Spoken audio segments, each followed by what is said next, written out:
ஒரு மிஷனரி கர்த்தருடைய ஊழியத்திற்காய் தன்னுடைய இளம் வயது மனைவியை அழைத்து கொண்டு சென்றார்.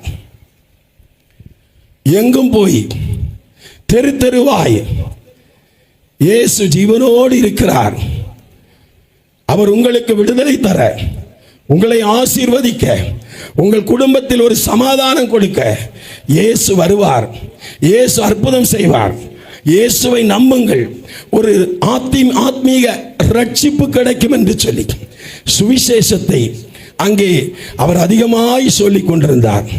கிராமங்கள் தோறும் வீடு வீடாய் சுவிசேஷம் சொல்லிக் கொண்டிருந்தார். அல்லேலூயா.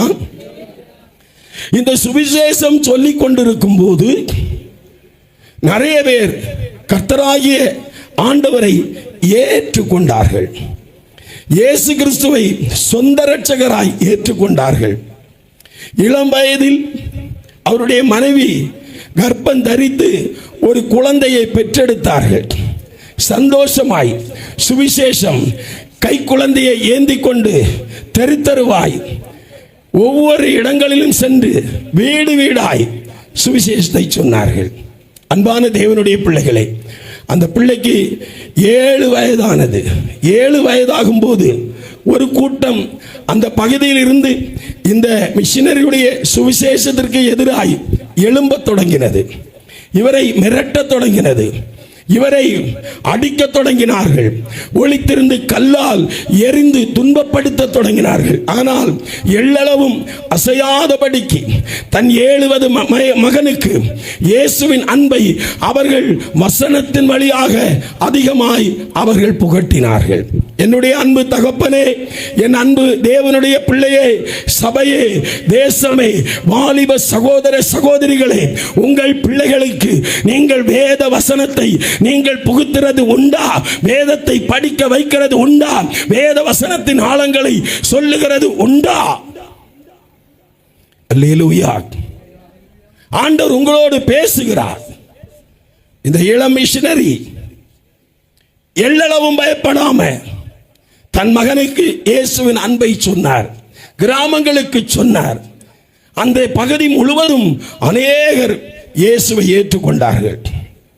ஒரு கும்பல் இவர்களை பார்த்து இப்படி இனி விட்டால் போதாது என்று சொல்லி ஒரு நாள் மிஷனரியை பிடித்து ஒரு மரத்தின் கீழ் தலைகீழாக விட்டு மனுஷனுடைய சாணியை எடுத்து அவர் வாயில் போட்டு அதை புசிக்கும்படியாய் வற்புறுத்தி அடிக்க தொடங்கினார்கள்.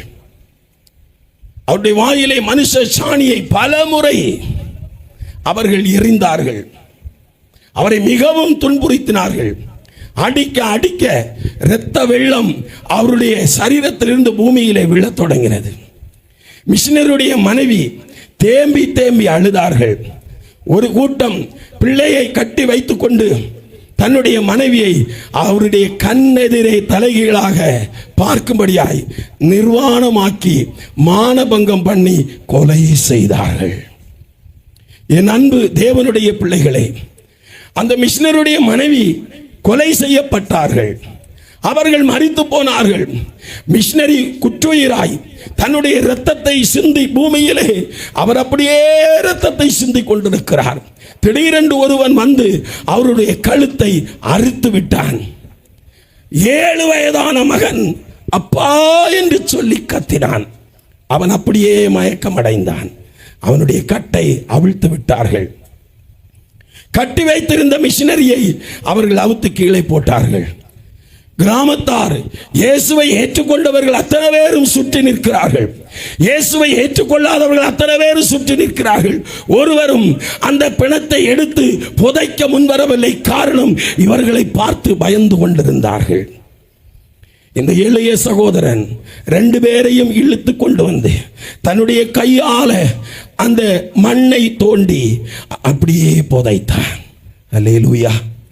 அப்படியே புதைத்தான். 2 பேருடைய இரத்தமும் அந்த தேசத்தில் அந்த மண்ணில் விழுந்தது. தன்னந்தனியாய் வீட்டிலே உட்கார்ந்து கொண்டிருந்தார்.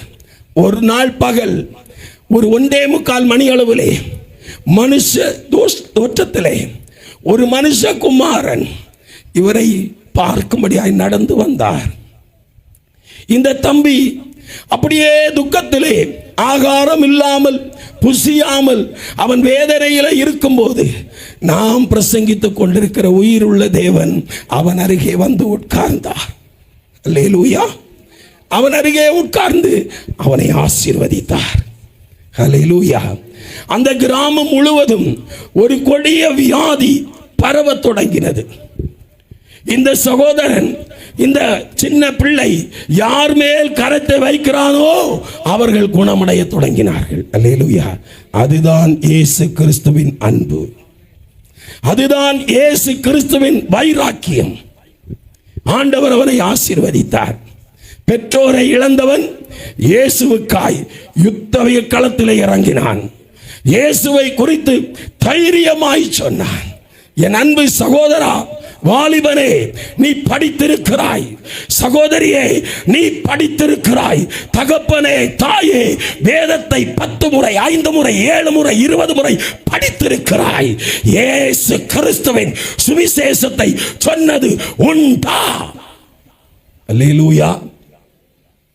7 வயதான சிறுவன் இயேசுவை தைரியமாய் சொன்னான்.